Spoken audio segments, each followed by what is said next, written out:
हाँ भाई, हम बात कर रहे हैं बच्चों आज क्रोमियम और कॉपर को आपबाउ सिद्धांत का अपवाद कैसे माना जाता है।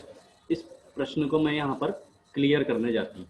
ठीक है, तो ध्यान से समझने की कोशिश करना कि क्रोमियम और कॉपर किस प्रकार से आपबाउ सिद्धांत के अपवाद माने जाते हैं। ठीक है, उसके बाद फिर हम आगे स्टार्ट करेंगे संक्रमण श्रेणी के तत्वों के लिए कुछ महत्वपूर्ण गुण। ठीक है, तो देखो बच्चों, प्रश्न मैंने बोला आपको कि क्रोमियम और कॉपर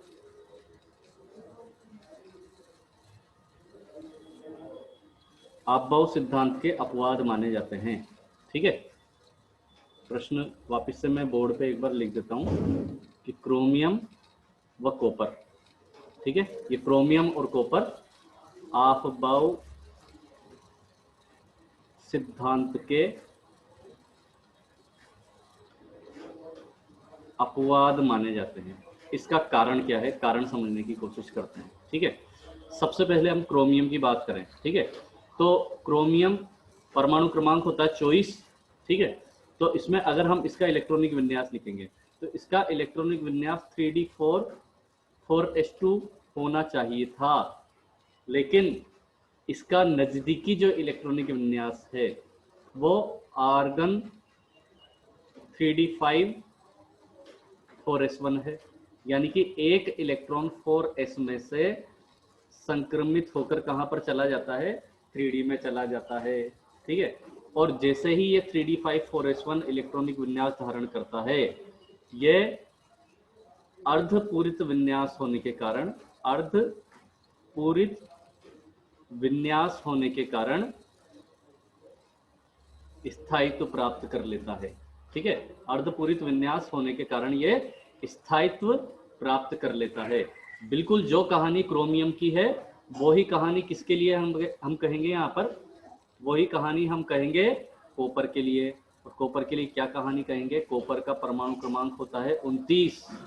ठीक है, इस हिसाब से इसका जो इलेक्ट्रॉनिक विन्यास है, इसका इलेक्ट्रॉनिक विन्यास 3d9 4s2 होना चाहिए था, लेकिन इसका नियर बाई इलेक्ट्रॉनिक विन्यास क्या होता है, आर्गन 3d10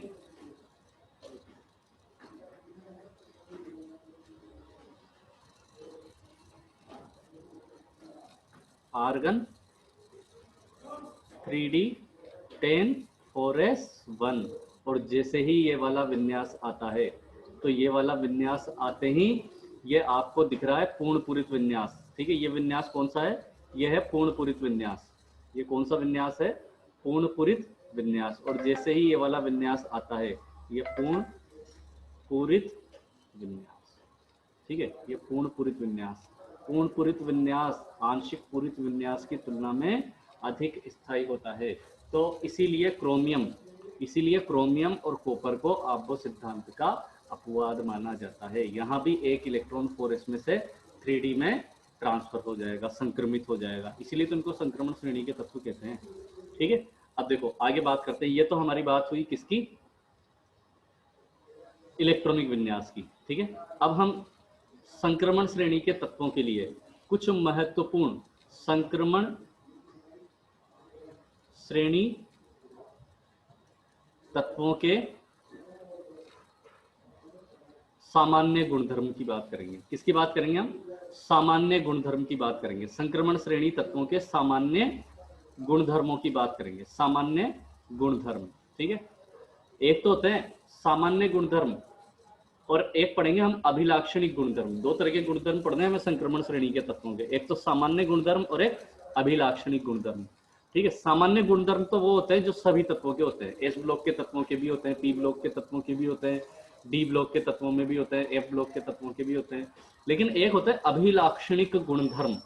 अभिलाक्षणिक गुणधर्म से मतलब ये होता है ऐसे गुणधर्म जो केवल और केवल संक्रमण श्रेणी तत्वों की विशेषता को बताते हैं। इन्हें संक्रमण श्रेणी तत्वों के अभिलाक्षणिक गुणधर्म की बात कर संक्रमण श्रेणी तत्वों के अभिलाक्षणिक गुणधर्म कहा जाता है। लेकिन अभी हम यहाँ पर कौन से गुणधर्मों की बात कर रहे हैं, सामान्य गुणधर्मों की। सामान्य गुणधर्मों में तो वही गुणधर्म आते हैं जो सभी तत्वों के होते हैं। जैसे कि सबसे पहला अगर हम बात करेंगे सबसे पहला पॉइंट मैं यहाँ पे ले रहा हूँ परमाणविक एवं आयनिक त्रिज्या। परमाणविक व आयनिक त्रिज्या, सबसे पहला पॉइंट मैं यहाँ पे ले रहा हूँ परमाणविक व आयनिक त्रिज्या। ठीक है, किनकी? संक्रमण श्रेणी तत्वों की परमाणविक एवं आयनिक त्रिज्या की बात करता हूँ मैं। ध्यान से समझने की कोशिश करना। सबसे पहले मैं आपको परिभाषा बताता हूँ परमाणविक या आयनिक त्रिज्या किसे कहते हैं। ठीक है, तो जैसे देखो एक डायग्राम बनाता हूँ मैं यहाँ पर, एक छोटा सा एक डायग्राम बनाता हूँ। ठीक है, परमाणु का एक डायग्राम बना रहा हूँ मैं।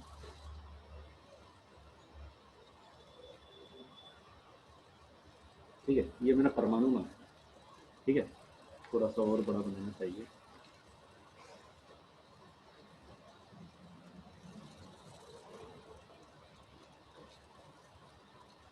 ठीक है, और ये बीच में मैंने बना दिया एक नाभिक। ठीक है, इस सेंटर में नाभिक बना दिया। ठीक है, तो ये बीच में जो आपके नाभिक है, नाभिक में तो प्लस चार्ज होता ही है, और ये बाह्यतम कोश, ये क्या हो गया? बाह्यतम कोश। ठीक है, अब मान लो हो सकता है कि ये कोई परमाणु हो सकता है ये कोई आयन हो। ठीक है, तो बाह्यतम जो कोश है, ये बाह्यतम कोश, इस बाह्यतम कोश से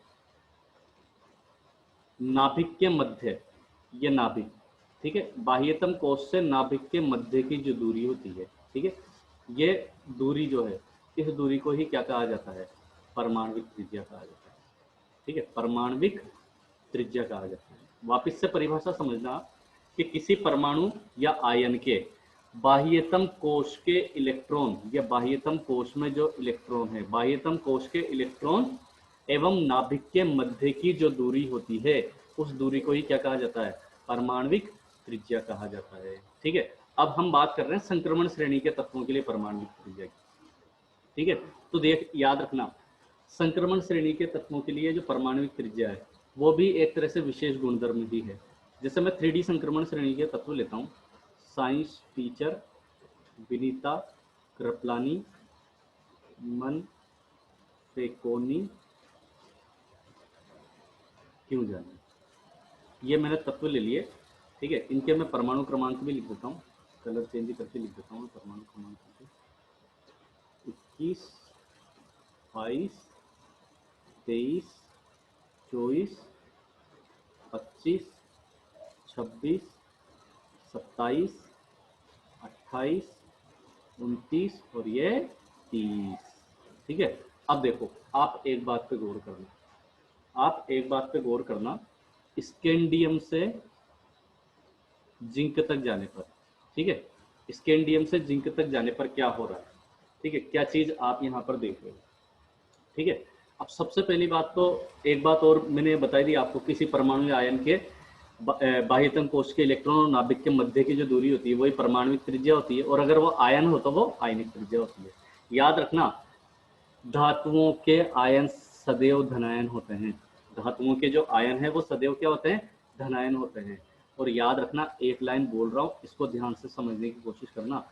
धनायनों की त्रिज्या जो होती है ना, धनायनों की त्रिज्या, धनायनों की त्रिज्या उदासीन परमाणु से हमेशा क्या होती है? कम होती है। उदासीन परमाणु से कम होती है। ठीक है, याद रखना, यह वेरी वेरी इंपॉर्टेंट बात है। धनायनों की जो त्रिज्या होती है, धनायनों की त्रिज्या उदासीन परमाणु की तुलना में क्या होती है? कम होती है। ठीक है, और धनावेश की मात्रा जैसे जैसे बढ़ती जाती है ना, ध्यान से सुनना इस बात को, धनावेश की मात्रा जैसे जैसे बढ़ती जाती है आकार में उतनी ही ज्यादा कमी आती जाती है।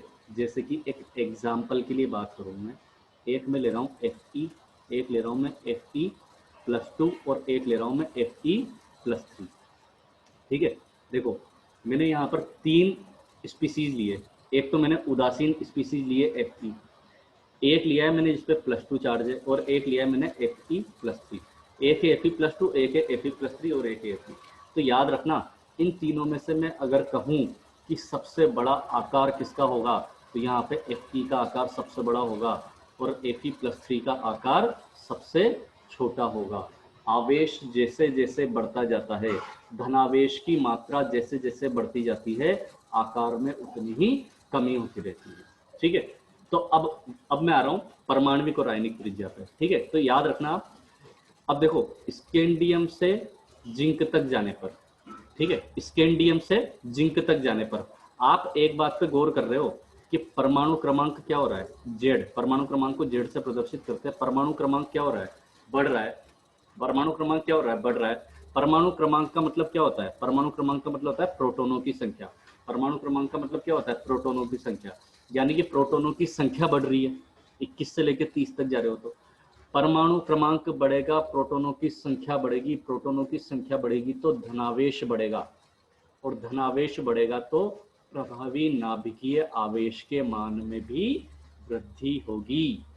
लेकिन यहाँ पर एक बहुत महत्वपूर्ण बात है कि जब हम स्कैंडियम से और मैग्नीज तक की बात करते हैं तो स्कैंडियम से मैग्नीज तक जाने पर तो आकार कम होता है, स्कैंडियम से मैग्नीज तक जाने पर आकार कम होता है, क्योंकि ऐसे अगर देखें ना तो स्कैंडियम से जिंक तक जाने पर क्या हो रहा है, स्कैंडियम से जिंक तक जाने पर जेड इफेक्टिव के मान में क्या हो रही है, वृद्धि हो रही है। मैंने आपको बताया था जेड इफेक्टिव बढ़ेगा तो आकार में कमी आएगी। लेकिन होता क्या है, अगर हम देखें किसी का भी इलेक्ट्रॉनिक विन्यास, ठीक है, इलेक्ट्रॉनिक विन्यास में आप एक बात पे गौर करना, लास्ट जो इलेक्ट्रॉन है ना वो लास्ट इलेक्ट्रॉन 3D में भरे जा रहे थे, किसमें भरे जा रहे हैं, 3D। और 3D मैंने आपको बताया था कि उपांत कोश होता है, जैसे मान लो मैं आयरन की बात करूं, आयरन की, ठीक है, आयरन में मुझे 26 इलेक्ट्रॉन भरने हैं, तो आयरन में मैं 26 इलेक्ट्रॉन कैसे भरूंगा, ध्यान से देखना आप, ठीक है, आर्गन 18 हो गए, आर्गन में 18 हो गए, फिर 3D और फिर 4s, ठीक है, तो ये तो 18 हो ही गए और ये 2 20, ठीक है, उसके बाद जो 6 इलेक्ट्रॉन होंगे वो किस में भरे जाएंगे, 3D में। तो मैंने आपको क्या बताया था कि 3D क्या है, एक तरह से 3D एक तरह से उपांत कोश है। जैसे देखो मैं बात करता हूँ यहाँ पे, अगर इसकी मैं बनाऊँ, ये पहला कोश, ये दूसरा कोश, ये तीसरा कोश और ये चौथा कोश, ठीक है, मैं आयरन के लिए बात कर रहा हूँ केवल, है ना।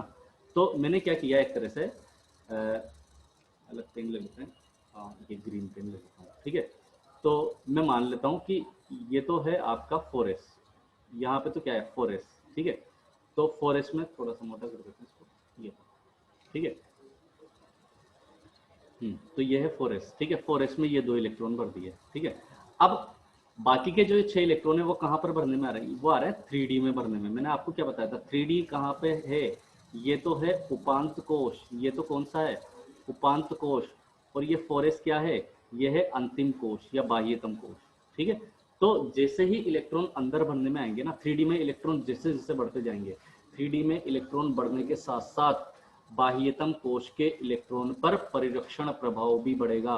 ये 3D के जो इलेक्ट्रॉन है ये 4s के इलेक्ट्रॉन को क्या करेंगे, प्रतिकर्षित करेंगे, यानी कि परिरक्षण प्रभाव बढ़ता है, ठीक है। लेकिन अब यहाँ पे आप एक बात गौर करना, स्कैंडियम से मैग्नीज तक की बात करें ना, जेड इफेक्टिव तो बढ़ ही रहा है, जेड इफेक्टिव भी बढ़ रहा है और साथ में परिरक्षण प्रभाव भी बढ़ रहा है। लेकिन स्कैंडियम से मैग्नीज तक जाने पर जेड इफेक्टिव ज्यादा प्रभावी होता है, किसकी तुलना में, शील्डिंग इफेक्ट की तुलना में या परिरक्षण प्रभाव की तुलना में। अब देखो जेड इफेक्टिव ज्यादा बढ़ रहा है, यानी जेड इफेक्टिव ज्यादा प्रभावी है।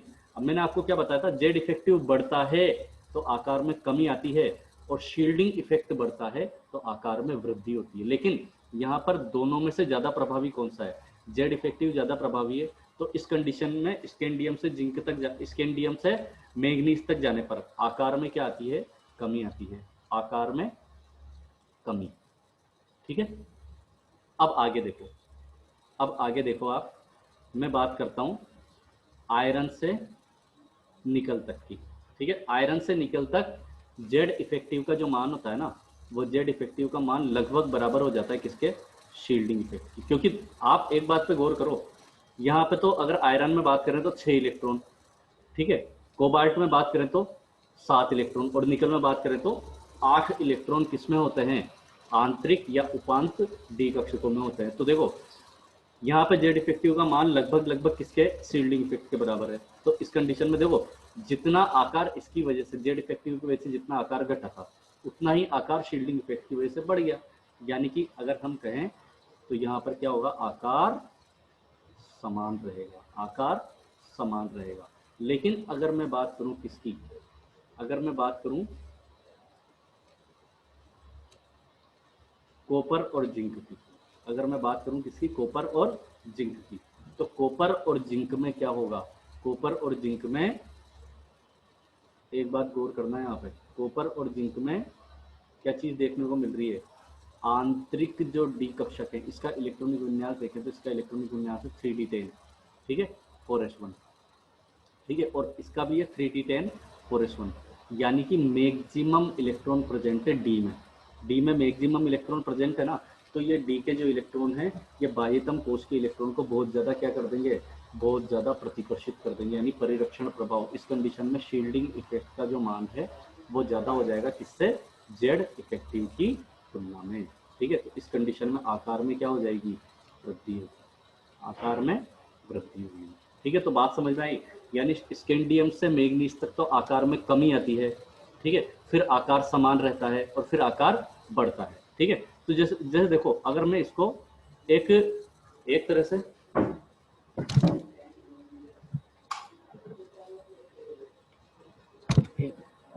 बैटरी खत्म हो जाती है अभी, इसलिए मैंने इसको चार्जिंग पे लगा दिया लैपटॉप को,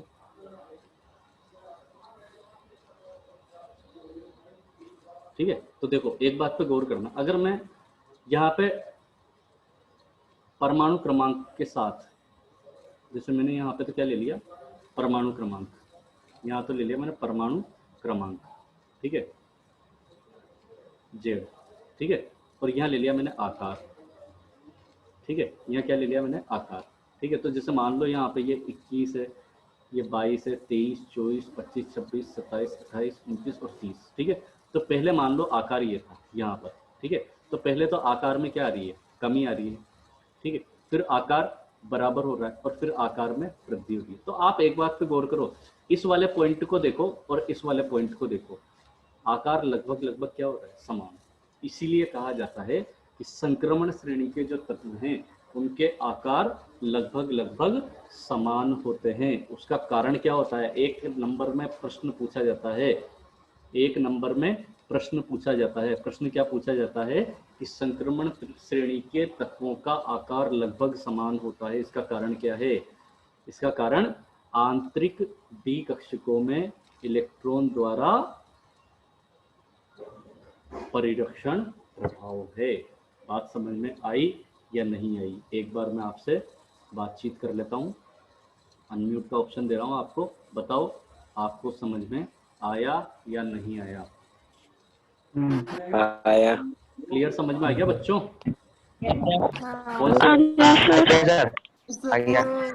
क्लियर समझ में आ गया ना कॉन्सेप्ट, ठीक है बच्चों, ठीक है, आगे बढ़ते हैं, ठीक है, अब आगे बढ़ते हैं। ये तो बात हुई अपनी आकार की, ठीक है, ये तो किसकी बात हुई, आकार की। ये सारे के सारे जितनी भी चीजें हैं ना वो सब आपको नोट्स में मिल जाएंगे बच्चों, है ना, ये सारी चीजें आपको नोट्स में मिल जाएगी, ठीक है। तो आप नोट्स में देख लेना एक बार, नोट्स में आपको अवेलेबल हो जाएगी ये सारी चीजें, ठीक है। अब मैं बात कर रहा हूँ आगे आयनन एंथैल्पी की, आगे मैं किसकी बात कर रहा हूँ, आयनन एंथैल्पी, आयनन एंथैल्पी, ठीक है। पहले तो मैंने परमाणुवीय त्रिज्या की बात की, मैं एक बार और रिपीट कर दूंगा, लेकिन एक बार देख लेते हैं। आयनन एंथैल्पी या आयनन ऊर्जा भी बोल सकते हैं, ठीक है। इसको प्रदर्शित किससे किया जाता है, डेल्टा आई एच से प्रदर्शित किया जाता है, ठीक है। तो देखते हैं आयनन ऊर्जा क्या होती है, ठीक है। अब देखो संक्रमण श्रेणी के तत्वों के आकार लगभग लगभग समान होते हैं, ठीक है। अब आकार समान होते हैं तो आयनन विभवों में भी ज्यादा अधिक अंतर नहीं होता, ठीक है, क्योंकि आप एक बात पर गौर करो, आयनन एंथैल्पी किससे प्रभावित होती है, आकार से तो प्रभावित होती है, ठीक है। जैसे मान लो एक बिल्कुल सिंपल सा मैं एक छोटा सा चित्र बना के इस मेरे कथन को बिल्कुल स्पष्ट कर देता हूँ, ठीक है, ध्यान से देखना। एक मैंने ये परमाणु बनाया जिसका आकार ये है, और एक मैंने परमाणु बनाया जिसका आकार ये है, ठीक है, ये बड़ा है, ठीक है, और ये छोटा है, ठीक है। ये इसके बाह्यतम कोश में इलेक्ट्रॉन और ये इसके बाह्यतम कोश में इलेक्ट्रॉन। आप देखो, आप एक बात पे गौर करो कि कौन सा परमाणु में बाह्यतम कोश का इलेक्ट्रॉन नाभिक से ज्यादा दूर है, बड़े वाले में, यानी कि इस वाले इलेक्ट्रॉन की नाभिक से दूरी और इस वाले इलेक्ट्रॉन की नाभिक से दूरी देखो तो ज्यादा कौन सी है, इस वाले में है, बड़े वाले में। अब नाभिक से दूरी जितनी ज्यादा होगी नाभिक की तरफ आकर्षण उतना ही ज्यादा कम होगा। वापस से ध्यान से सुनना मैंने क्या कहा। बाह्यतम कोश से दूरी नाभिक की जितनी ज्यादा होगी, बाह्यतम कोश के इलेक्ट्रॉन पे नाभिक का आकर्षण उतना ही कम होगा, वो उतना ही आसानी से बाहर निष्कासित हो जाएगा, उतना ही आसानी से बाहर निष्कासित हो जाएगा, यानी कि कम ऊर्जा में ही निष्कासित हो जाएगा। तो याद रखना, आकार जैसे जैसे बढ़ता जाता है, आयनन एंथैल्पी के मान में भी कमी आती जाती है। छोटे वाले को देखो आप ध्यान से, छोटे वाले को देखना, ठीक है। ये छोटे वाले का बाह्यतम कोश का जो इलेक्ट्रॉन है, इसकी नाभिक से दूरी कम है, नाभिक से दूरी कम है यानी नाभिक की तरफ आकर्षण ज्यादा है। दूरी जितनी ज्यादा कम होगी, आकर्षण उतना ही ज्यादा अधिक होगा, ठीक है। दूरी बढ़ती जाती है, आकर्षण कम होता जाता है, ठीक है। जैसे इसको अपन किससे समझ सकते हैं, इसको अपन नॉर्मली जो रिश्ते होते हैं ना, अपने रिश्ते नाते होते हैं, उनसे भी समझ सकते हैं कि सर रिश्ते नातों से इनका क्या संबंध। अरे मैं तो बैठा बैठा देखो केमिस्ट्री में यही चीज़ें पढ़ता रहता हूँ ना, तो इनको ही अपने दैनिक जीवन से जोड़ता रहता हूँ, ठीक है। जैसे देखो, कोई आपका दोस्त था, ठीक है, कोई आपका दोस्त है, वह आपसे पहले बहुत पास रहता था आपके, ठीक है, काफ़ी आपके बीच में नज़दीकियाँ थी, ठीक है। तो आपका उससे बोलचाल भी काफ़ी अच्छा था, आपका उसके प्रति आकर्षण भी बहुत ज़्यादा था, आप खूब मिलते रहते थे एक दूसरे से, ठीक है, और दोनों एक दूसरे से काफ़ी प्रभावित भी रहते थे। लेकिन क्या हुआ, अब वो आपका जो दोस्त था ना, उसने क्या किया, जयपुर एडमिशन ले लिया, ठीक है, यानी कि आपकी उससे क्या हो गई, दूरी बढ़ गई, ठीक है। अब तो कभी कभार बात होती है, अब वो वाली बात नहीं रही जो पहले बात होती थी, ठीक है, वैसी बात नहीं रही। तो रिश्तों में भी क्या होता है, दूरी बढ़ने के साथ साथ रिश्तों में कमी आ जाती है। एक तरह से मैं क्या कह सकता हूँ कि रिश्ते दूरी के विक्रमानुपाती होते हैं, ठीक है। जैसे जैसे दूरी बढ़ेगी, रिश्तों में भी कमी आती रहेगी। वही बात यहाँ पे परमाणुओं पे लागू होती है कि बाह्यतम कोश की के इलेक्ट्रॉन की नाभिक से जितनी ज़्यादा दूरी बढ़ती जाएगी, जितनी ज़्यादा दूरी बढ़ेगी, नाभिक के प्रति इलेक्ट्रॉन का आकर्षण उतना ही कम होगा। इससे नाभिकीय आकर्षण बल कम होगा, जेड इफेक्टिव कम होगा। इस वजह से इलेक्ट्रॉन आसानी से निष्कासित हो सकता है, और इलेक्ट्रॉन आसानी से निष्कासित होगा मतलब कि ऊर्जा का मान क्या होगा, कम होगा। कम ऊर्जा में काम हो रहा है, जब कम ही ऊर्जा में काम हो रहा है तो आयनन एंथैल्पी के मान में भी कमी होगी इसी, ठीक है। इसका सर्वश्रेष्ठ उदाहरण बताता हूँ मैं आपको। पूरी आवर्त सारणी में एक तत्व है सीजियम, ठीक है, सीजियम। सीजियम का आकार पूरी आवर्त सारणी में, इसका आकार की बात करूँ ना, तो इसका आकार मैक्सिमम होता है, ठीक है, और पूरी आवर्त सारणी में न्यूनतम डेल्टा आई एच होता है इसके लिए, इसके लिए सी एस के लिए, ठीक है। और जैसे ही आप आवर्त सारणी में बाएं से दाएं जाते हो, आवर्त सारणी में बाएं से दाएं जाने पर आकार क्या होता जाता है, कम होता जाता है, संकीर्ण होता रहता है। बाह्यतम कोश की नाभिक से दूरी कम होती जाती है, दूरी कम होती जाती है तो बाह्यतम कोश के इलेक्ट्रॉन पर नाभिक का आकर्षण बढ़ेगा, तो इलेक्ट्रॉन को निष्कासित करने के लिए ज्यादा ताकत की जरूरत होगी, ज्यादा ताकत की जरूरत होगी। तो ज्यादा ताकत की जरूरत होगी तो क्या होगा, अरे प्रभावी नाभिकीय आवेश एक तरह से क्या हो रहा है, बढ़ रहा है, तो इस वजह से क्या होगा, आयनन एंथैल्पी के मान में वृद्धि होगी, ठीक है। आगे देखते हैं। तो आयनन एंथैल्पी में हमने क्या कहा कि आयनन एंथैल्पी में याद रखना है आपको, संक्रमण तत्वों के आकार लगभग समान होते हैं, अतः इनके आयनन विभवों के मान में अधिक अंतर नहीं होता है, ठीक है। इनकी जो आयनन ऊर्जाओं का जो मान है ना, वो लगभग 6 से 10 इलेक्ट्रॉन वोल्ट के लगभग होता है। इनकी आयनन ऊर्जाओं का जो मान है वो कितना होता है, लगभग 6 से 10 इलेक्ट्रॉन वोल्ट के लगभग, ठीक है। अब कॉपर और स्कैंडियम के अतिरिक्त जितने भी तत्व हैं, कॉपर और स्कैंडियम के अलावा, याद रखना, एक तो कॉपर और एक स्कैंडियम, इनके अलावा जितने भी संक्रमण श्रेणी के 3D के तत्व हैं ना, वो सब +2 ऑक्सीकरण अवस्था प्रदर्शित करते हैं। क्या, +2 ऑक्सीकरण अवस्था प्रदर्शित करते हैं। अतः द्वितीय आयनन विभव का मान अधिक महत्व रखता है। क्यों रखता है, देखो, जैसे मान लो कोई तत्व है M, ठीक है, इसमें से जैसे ही आप एक इलेक्ट्रॉन निष्कासित करोगे, ठीक है, तो क्या बन जाएगा, M+1 बन जाएगा। इसके लिए आवश्यक ऊर्जा को आपने कह दिया डेल्टा IH1, इसको तो क्या कह दिया आपने, डेल्टा IH1। तो M+1 बन गया। मान लो इसमें से एक इलेक्ट्रॉन और निष्कासित करते हो, तो क्या बन जाएगा, M+2, ठीक है, इसको कहेंगे डेल्टा IH2, ठीक है। याद रखना, डेल्टा IH2 का मतलब है द्वितीय आयनन एंथैल्पी, डेल्टा IH1 का मतलब है प्रथम आयनन एंथैल्पी। और एक बात पे गौर करना, द्वितीय आयनन एंथैल्पी का जो मान है ना, द्वितीय आयनन एंथैल्पी का जो मान है, डेल्टा IH2 का जो मान है, शाही खत्म हो गई है इसकी, डेल्टा IH2 का जो मान है वो हमेशा डेल्टा IH1 से ज़्यादा होता है। कुछ एक्सेप्शनल केस देखेंगे हम यहाँ पे, कुछ अपवाद देखेंगे। जैसे क्रोमियम की बात करें ना हम, क्रोमियम की, तो क्रोमियम की द्वितीय आयनन एंथैल्पी तो प्रथम आयनन एंथैल्पी से बहुत ही ज़्यादा अधिक होती है। वैसे भी द्वितीय आयनन एंथैल्पी का मान ज़्यादा ही होता है, लेकिन तो इसका कारण क्या है? प्रश्न पूछा जाता है कि क्रोमियम की, प्रश्न है क्रोमियम की डेल्टा IH2, डेल्टा IH2 या फिर आपको कॉपी में IE2 से भी प्रदर्शित कर सकते हैं। IE2 का मतलब आयनाइजेशन एनर्जी, ठीक है, आयनाइजेशन एनर्जी, ठीक है, और डेल्टा IH2 का मतलब आयनाइजेशन एंथैल्पी, ठीक है। तो क्रोमियम के लिए डेल्टा IH2 का मान डेल्टा IH1 से अधिक होता है। प्रश्न पूछा जाता है, यह प्रश्न पूछा जाता है, इंपॉर्टेंट प्रश्न है कि डेल्टा IH2 का मान डेल्टा IH1 की तुलना में अधिक क्यों है।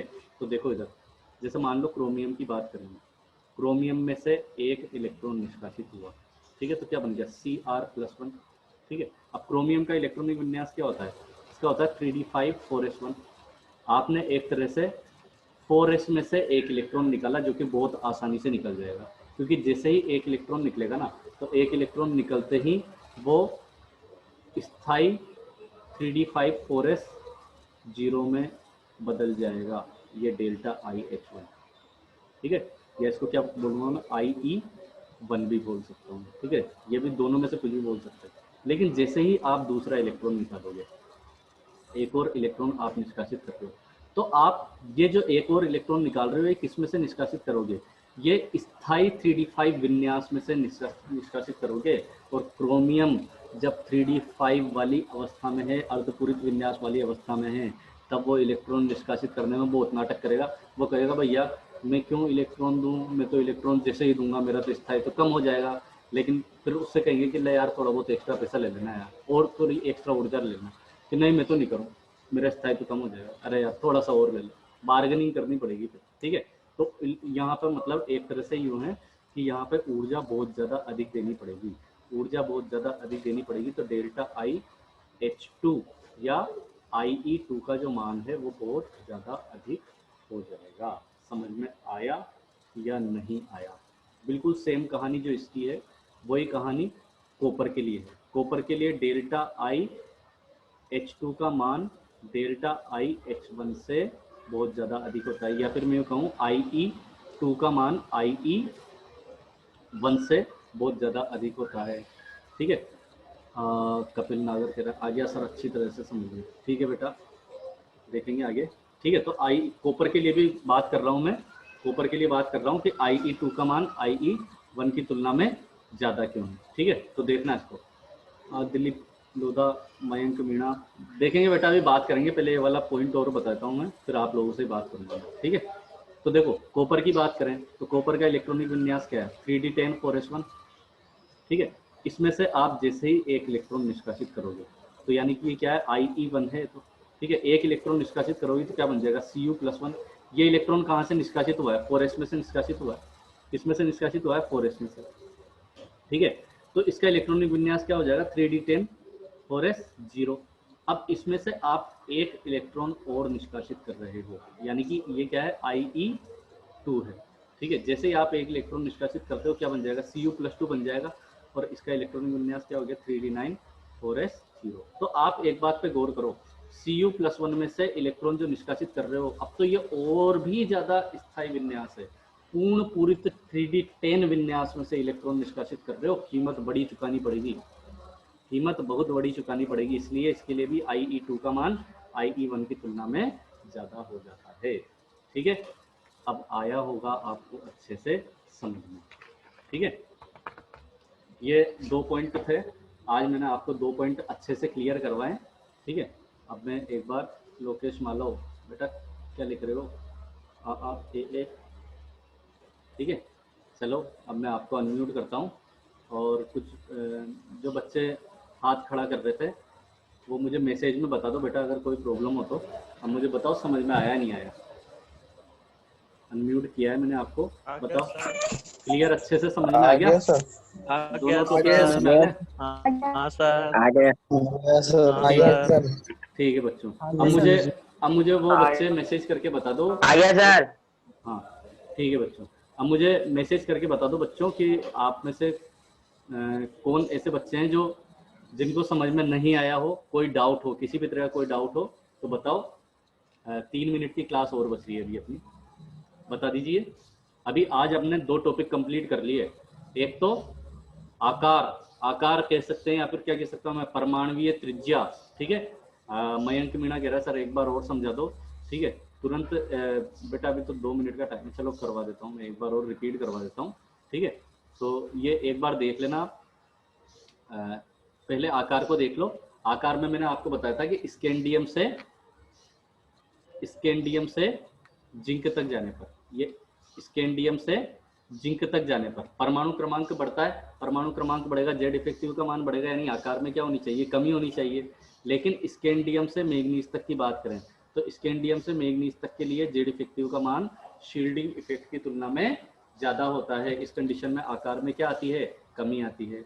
लेकिन फेरस से लेकर निकल तक, आयरन से निकल तक की बात करें तो यहाँ पर जेड इफेक्टिव का मान शील्डिंग इफेक्ट के लगभग बराबर होता है, इसलिए आकार इनका लगभग समान होता है।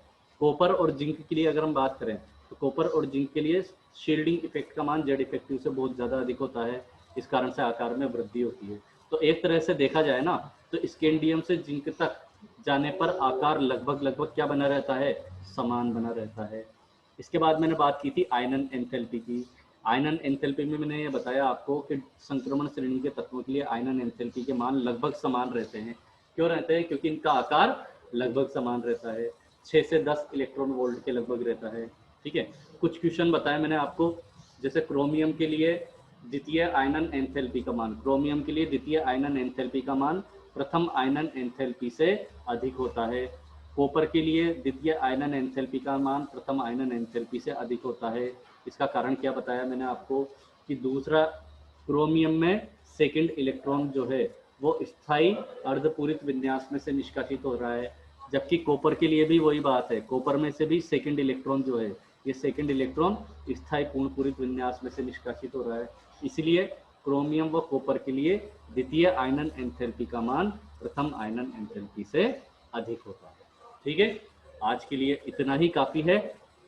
आगे हम अगला टॉपिक जो है नेक्स्ट वीडियो में जो देखेंगे हम, वो देखेंगे हम ऑक्सीकरण अवस्था वाला। Important, very very important class है। अगली जो क्लास होगी आपकी बहुत ज़्यादा अति महत्वपूर्ण क्लास होगी, छुट्टी बिल्कुल मत करना। ठीक है, ओके।